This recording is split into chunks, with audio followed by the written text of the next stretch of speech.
Come here now, girl.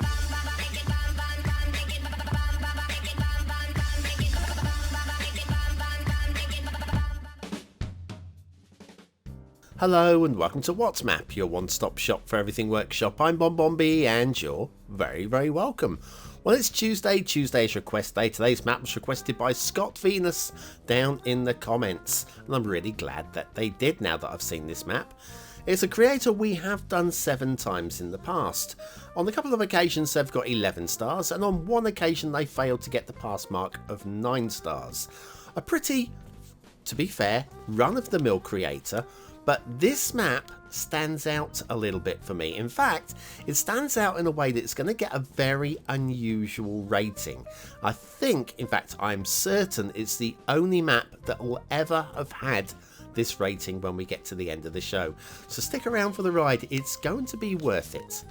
Also being worth it will be daily reminders, because daily reminders are always worth it, aren't they?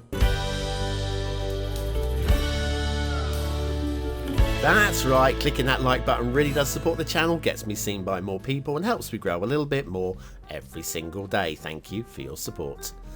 Today's map is Flobern by Mikhail. Now, Flobern, when you load the loading page up, it'll come up as Flobern, which makes me think Frozen. Of course, Frozen. That's where the names come from. There's your start square. Very usable. Looks like a grid city to me. Looks very much like a grid city. The clues are there. The the terrain heights look like this. Fairly flat. The resources will be coming up now. Yeah, field painting and fertile land in a snowy environment. Well, you know, you can grow things in the snow. Like snow angels, they're good. If you've got Sunset Harbour and you want to do some fishing, it looks like this. Okay, off to the workshop. What do we need? Well, although it's not listed on the right, it is actually listed on the left. It is a snowfall map. You will need snowfall for this one. There are a few other requirements listed on the left. I'd like to see them on the right, or even the one-click collection. But yeah, a few trees, a few old prop rocks, which are buildings rather than props, and we have got the snowfall vanilla theme and the rain day LUT, which is a very nice LUT. Very nice LUT indeed. I was tempted to actually change the sky, but that would mean changing the rules, and I don't like changing things unless it actually says so in the description. So yes, I've switched to the rain day, even though it's kind of like a actually looks a bit gloomy, doesn't it? This is the usual, the very sunny LUT that we normally have. That, thanks to rain days, become very... Well, it looks overcast, doesn't it? Anyway, where were we? Ah, yes, it's a snowfall map. It's a fairly straightforward snowfall map. It's pretty flat. Its highways and rail lines are just fairly mundane. Oh, hang on a second. We have some trees here, which are indicating the start of our... well, tree-lined roads. Now, if we're focusing on the 25 tile build, the 25 tile starts just a few trees in from here. So I guess it's going to save on some of the trees for tree detailing or whatever.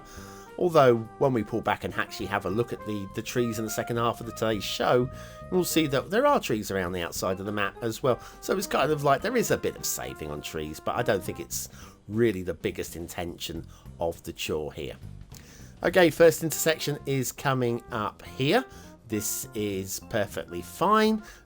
Pretty vanilla-esque. It's not actually a plopped vanilla one. I'm pretty sure it is off the workshop. But it's fairly plain and simple and straightforward. And it's not really too much to complain about. A little bit of a wiggle there where it's not the same width as the highways. So we've had to adjust the highways to fit. But when we come off the highways in this direction, I think Mikhail has decided, no, actually I'm going to stay at this width. I think credit for that. I think credit for that. Many a lesser creator would then have switched back to the previous width. We've seen that so many times. Mikhail, very experienced. This map's actually nearly 2 years old. It was released in December of 2018. So it's not one of the newer maps. But certainly one that has been overlooked, and by me anyway, but certainly on this channel.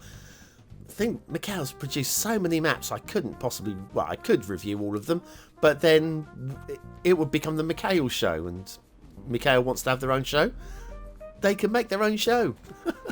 Anyway, here's your start square intersection. Again, a very vanilla-esque plopped off of the workshop intersection here. A little bit of stop-start traffic by the looks of it. It's not too bad, actually. That's easily fixed with certain mods. I think you know the one I'm talking about. Anyway, we're in the start square, which means it's time for an asset review. This one is from Smilies.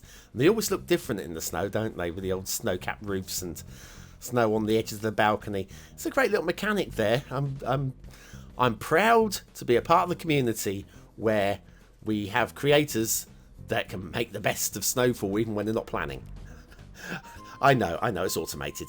Okay, factoids, because factoids. The Guinness Book of Records, remember this book comes from the 80s, so this may no longer be true, but it probably is actually. The Guinness Book of Records has broken a record of its own. It is the book which is most often stolen from British public libraries. I suspect it's probably been given the run for its money by the Harry Potter books by now, but yes, the Guinness Book of Records, certainly a book which was much loved, much read, and much given as Christmas presents back in the 80s. So the West Royal 46 metre building there by Smilies, what a lovely asset that is, the asset of the day. We'll head back to the highways now. The highways, I did say they're not very exciting. They are pretty plain. But bear in mind, we are working with a flat environment, so generally the highways would have no reason to do much bending and winding around as we've got here. And what bending and winding we've got there is just very gentle and good standard, so I have no complaints with that. Let's head down to the rail. And you probably imagine the rail is going to be pretty much the same. It's a fairly flat environment. We have the one river, which I don't think this rail, certainly not from this direction, crosses that river. I might do from the opposite direction, I can't remember. But this is a more interesting route anyway, because we have got a destination we can head towards here. And we do like a destination, don't we? Yeah, so we have thick linings of forests along the highways and around the rivers and along the rail, all those kind of areas.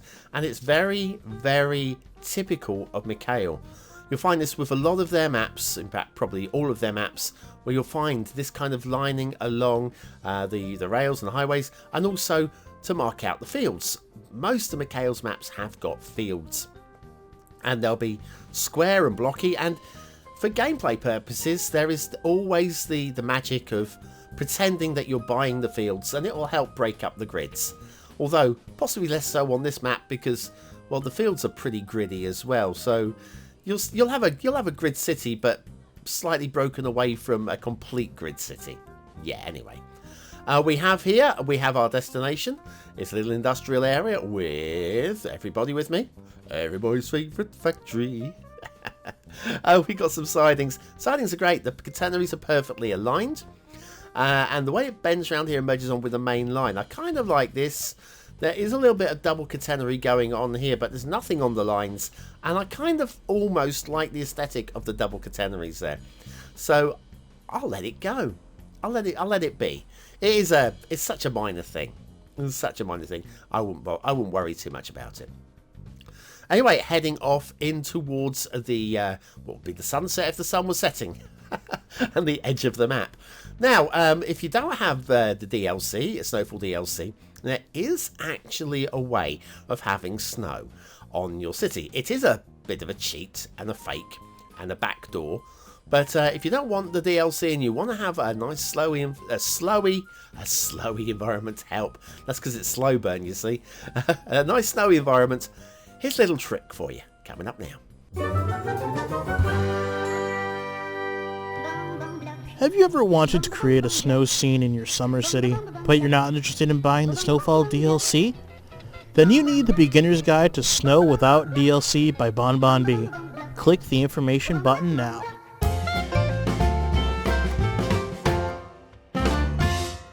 Okay, and back to Flobern by Mikhail and the shipping route. And the shipping route, it follows a reasonable distance, a gentle distance from the coastline. And all it does is follow the coastline. Doesn't do anything clever, doesn't do anything stupid, doesn't do anything funny. And it's the right distance, I would say. for the nearest you'd want your ships to be to the coastline, so credit for that. Water flow, we have one main river. You can see here there is water coming down this river. There is water through the start square, but it's a little bit different, this river, because the water flow actually only starts just before the start square right here, where there is actually a spawn point there. So that's where the flow starts. It's where you need it to start, so that's the important bit. The map as a whole, I kind of like the offset of it as well. Although it's a grid city, a grid layout, the build plane is kind of like on a diagonal running from corner to corner. That's the flat area there with the hills on either side. I kind of like that, kind of shaped also by this little triangle of highways in the middle as well. There's your fields, and you can see it is griddy. But some of them are a little bit offset from each other, so you could buy into those, as I suggested earlier. And we've got the thick lines of trees, which are working for hedges. And again, it's a Mikhail aesthetic. They are consistent across pretty much all of their maps with it, with this kind of distance. That's good work. Now the river, we've talked about the water flow, but also if you get out of the 25 tiles, like there's some quite steep banks going on here, which I don't mind too much. But when we get out of the 25 tiles, where it doesn't really matter, you can see it becomes more of a canyon and a half-filled canyon. I feel that it doesn't particularly look like a realistic canyon, so there's a little bit more work that could be done there if Mikhail was that bothered about it. Now out here we have got a little tool, a little trick I would suggest. I feel that all the tree work on today's map has been done with little palettes like here, using copy and paste with the move it tool to grab these little areas and to mark out the fields, the tree lines, like these areas over here. I don't think this was a tree brush. I feel this was just copy and paste with move it. Nothing wrong with that. It's a trick that I certainly used to do myself. And considering this was released in December 2018, it was about the same time that I was doing this myself. So there's nothing wrong with this. And I kind of like the shapes that Mikhail has got out of this. Kind of helps break up the grittiness of the middle of the map with some gentle veins of trees I think we have there. Nice little lake there, good fill on the lake also, so I'm buying into that quite nicely. And I don't mind the hills. The hills are fine. They're an interesting-ish shape. I wouldn't call them realistic, but I would certainly be prepared to work with them. It's kind of like almost like a vanilla base game style map vibe to them. Rocky coastline, there's nothing wrong with the rocky coastline. We've even got some pre-cut harbours as well, with some slight indents here where the terrain could be just levelled out a little bit. But anyway, what do you think of this map? Is it a 1-star map? Is it a 5-star map? Is it somewhere in between? Your vote really does count. We use it at the end of the month for the Viewer's Choice Top 10. Will this be one of the top 10 maps of the month? Only you can decide. Click the I button in the top right hand corner of your screen now. It will take you to the voting page where you can vote for free. Okay, let's have a little look at my ratings for today's map. And I'll say, I feel this is a unique rating for this map. Well, first of all, Mikhail has on 4 occasions got 9 stars. So let's go towards that by giving the aesthetics 3 stars. A medium high 3 though. I think it's a plainish looking map, but I feel it does work very well with the Snowfall DLC. So actually I'm going to give a medium high 3 for that one. Let's get a bit closer towards those 9 stars with the detailing. I think the detailing is fine. It doesn't go to the next level. It doesn't try to do anything clever. Middle 3. So we are 2/3 of the way to the 9 stars. We're going to finish off with gameplay potential, and I'm going to say medium high 3. Yeah, it's playable. There's nothing wrong with it. I'm kind of attracted to it as a Snowfall map, with it being as basic as it is. So I'm going medium high 3 there. 3, 3 and 3, and wait for it, the BonBonB seal of approval. Now, I know there's a few of you are going to go, what? But this is just an average map. Do you know what? It might just be an average map. But in terms of Snowfall maps, there aren't many good ones. And I don't think there's many that actually encourage you to have a fun vanilla play. And I think that one does. So hence the seal of approval for that one.